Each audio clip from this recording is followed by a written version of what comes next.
My name is Candace Whitehead, and here is my portfolio presentation for early childhood education.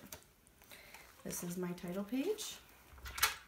I then have my statement of originality, which states that this work is only to be used for the purposes of obtaining employment. I then have my table of contents, which is labeled by tabs. I then have my personal biography, which states a little bit of my experience in early childhood education when I started, and what fields and different centers I've worked in.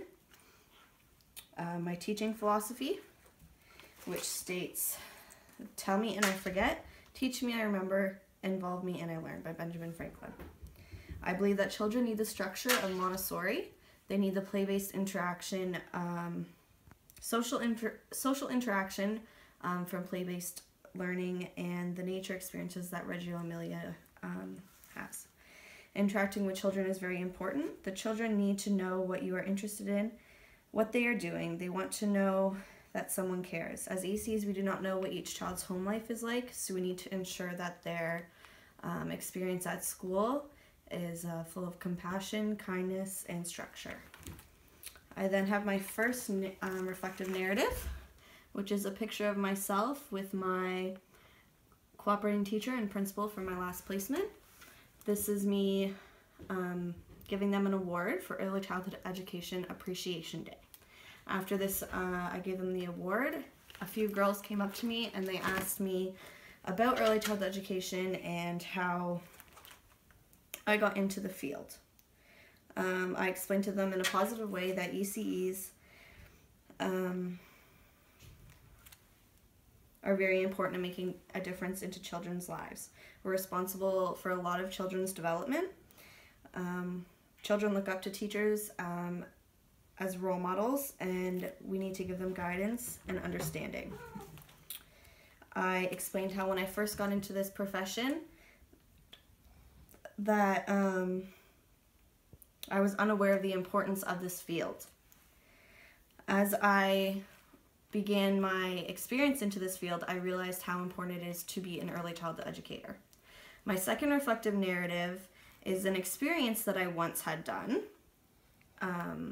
in my second placement. The children were between the ages of 5 to 10, and they had been working on a fairy house for over a month. I decided I wanted to give them an experience based off this interest. I asked them what they thought their fairies would do during the day. I made a creative book out of all of the pages. The children were engaged and able to express themselves. I noticed that the children felt a sense of belonging as they all worked together and worked on communication skills with each other. By including 3 of the 4 foundations of how does learning happen, I was able to practice the CECE standard of practice by being able to support my experience with a credible resource to better explain to parents and the cooperating teacher my decision-making process. This is just a couple of the pages that the children made. This one states that the fairies would watch TV and Netflix and show me all day.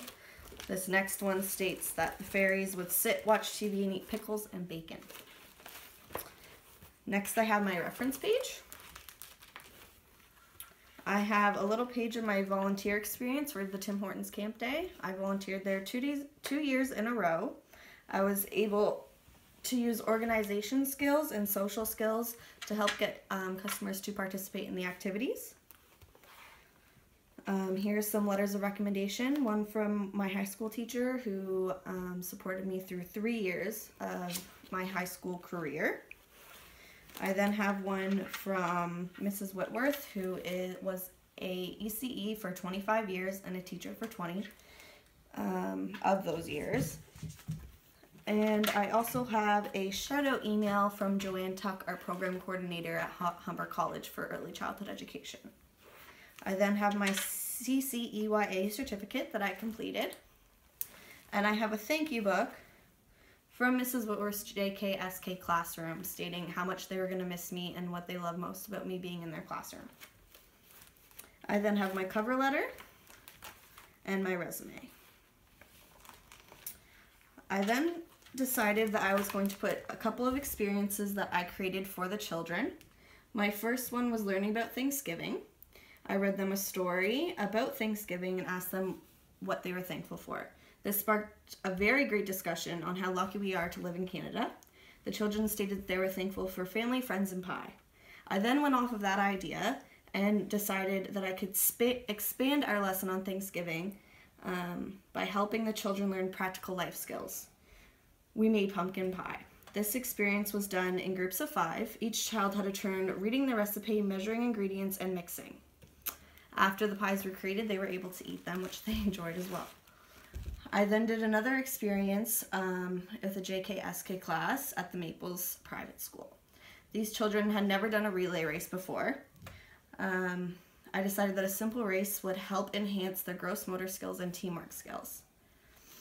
They were able to do a number of gross motor skills: jumping, skipping, zigzag run around pylons while holding a beanbag. They had to work in teams, so they learned very good teamwork skills. I then have my first aid certificate and immunization forms and police check for future employment opportunities. Thank you, and I hope you enjoyed my presentation.